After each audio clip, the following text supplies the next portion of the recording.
Academy.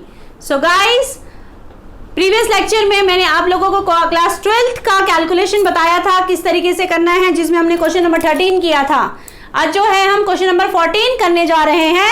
ध्यान से देखिएगा, समझिएगा, तभी आपको किस तरीके से अकाउंटिंग टर्म कैलकुलेट करनी है, किस तरीके से P&L एप्रोप्रिएशन अकाउंट बनाना है, वो आप लोगों को समझ में आएगा। Let's go ahead. जरा पहले हम क्वेश्चन पढ़ेंगे।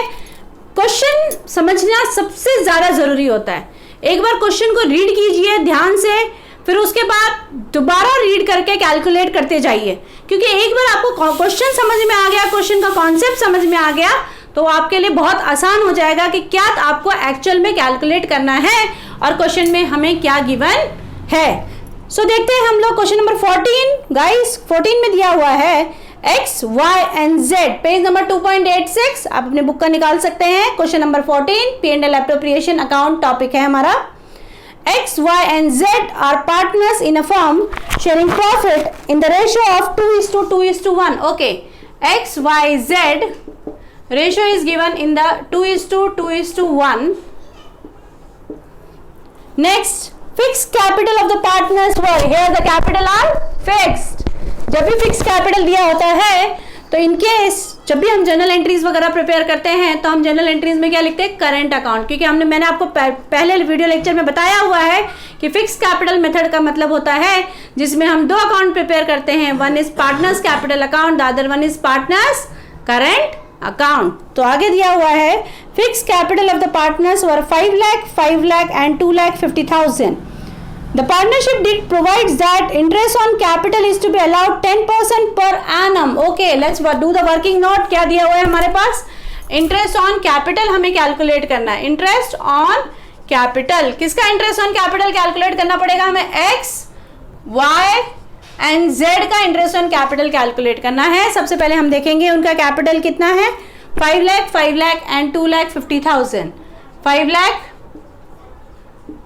Lakh and 2,50,000. What is the rate of interest given? Interest on capital कितना रेट दिया हुआ है हमारे पास, दिया हुआ है 10%। हम 10% कैलकुलेट करेंगे, 10/100, 0 विल गेट कैंसिल, सेम है, तो ये बन जाएगा 50,000 एंड 25,000। आगे दिया हुआ है हमारे पास Z is to be allowed a salary of 2,000 per month. Okay, Z को सैलरी दी गई है 2,000 per month. Profit of the firm for the year ended 31st March 2022 after debiting Z salary 4 lakh. After debiting is given.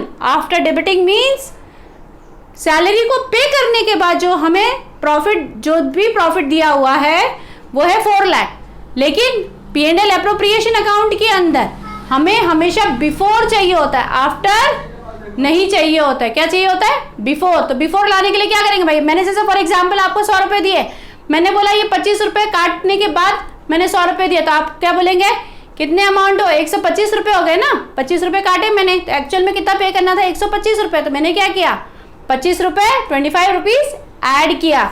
Same year हमें यहाँ पे करना है, तो हम P&L एप्रोप्रिएशन अकाउंट प्रिपेयर करेंगे। यहाँ पे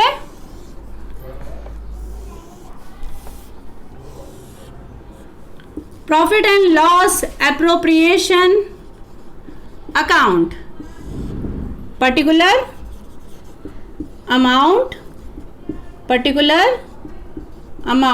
4 कॉलम बनाएंगे हम लोग लेजर अकाउंट का।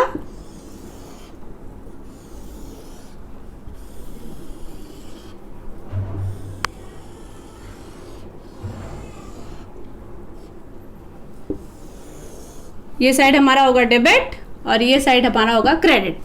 तो सबसे पहले गाइस हमें क्या दिया हुआ है, इंटरेस्ट ऑन कैपिटल दिया हुआ है। हम डेबिट साइड कहाँ लिखते हैं, interest on capital, we will write at the debit side. कहाँ पे लिखेंगे interest on capital, debit side में लिखेंगे। डेबिट में लिखते हैं to interest on capital X Y Z, कितना है 50,000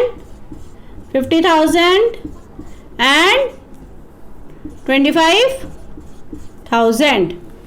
आगे हमारे पास दे रखा है Z salary, I think so the partnership did provides that interest on capital 10% and Z is allowed to a salary of 2000 per month. We will write it here 2Z salaries. 2000 per month means 2000 multiplied by 12. तो total कितना हो जाएगा? 12 2 24,000. Then profit हमें कितना दे रखा है? After debiting the partner salary is 4 lakh. After debiting हमें हमेशा चाहिए होता है बिफोर डेबिटिंग. उसके लिए जो भी चीज हमने डेबिट की है उसको हम उसमें क्रेडिट करेंगे, उसको हम उसमें ऐड करेंगे. तो हम यहाँ पे डालेंगे by net profit that is 4 lakh plus कितना है सैलरी हमारे पास 24,000. We will add it here 24,000.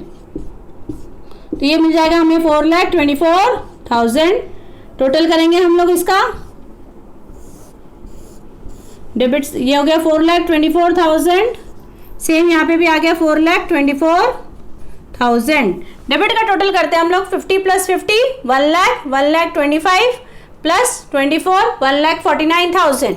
4,24,000 में से अगर हम लोग 1,49,000 माइनस करते हैं तो कितना बचता है हमारे पास? यहाँ पे 5, यहाँ बच गया 1 that is 11. 11 minus 4 is 7 and 3 minus 1 2 that is 2 profit share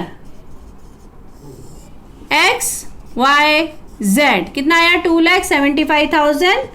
2,75,000 जो हमारा आया है बैलेंसिंग फिगर उसको हम लोग रेशियो में डिवाइड करेंगे. What is the ratio? 2 to 1. तो कैसे डिवाइड करेंगे देखेंगे ध्यान से. 2,75,000 divided by 5. 5 5 are 25, 26, 27, 5 5 are 25. 55,000 multiply by 2.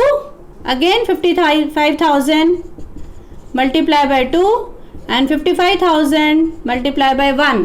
55,000 को अगर 2 से मल्टीप्लाई करेंगे तो हमारा आएगा 1,10,000, 1,10,000 and 55,000.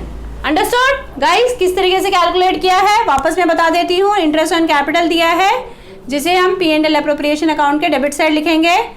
उसके बाद हमारे पास सैलरी दी हुई है Z सैलरी 2,000 पर मंथ दी थी इसलिए 2,000 मल्टीप्लाई बाय 12 किया आ गया 24,000. क्रेडिट साइड है बाय नेट प्रॉफिट. ये दिया था बिफोर चार्जिंग Z सैलरी. तो जो भी सैलरी होती है उसको हमें क्या करना पड़ता है? ऐड करना पड़ता है. तो हमने उसको ऐड किया 4,24,000 आया. टोटल किया.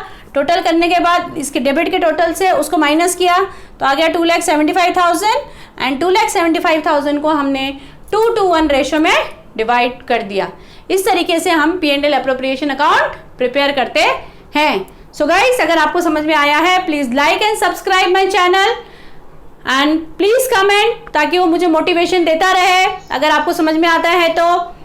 एंड प्लीज अपने फ्रेंड के साथ शेयर करना मत भूलिएगा. Let's meet to the next video and next video में हम नेक्स्ट क्वेश्चन करेंगे solve. Bye bye all, will meet in the next video.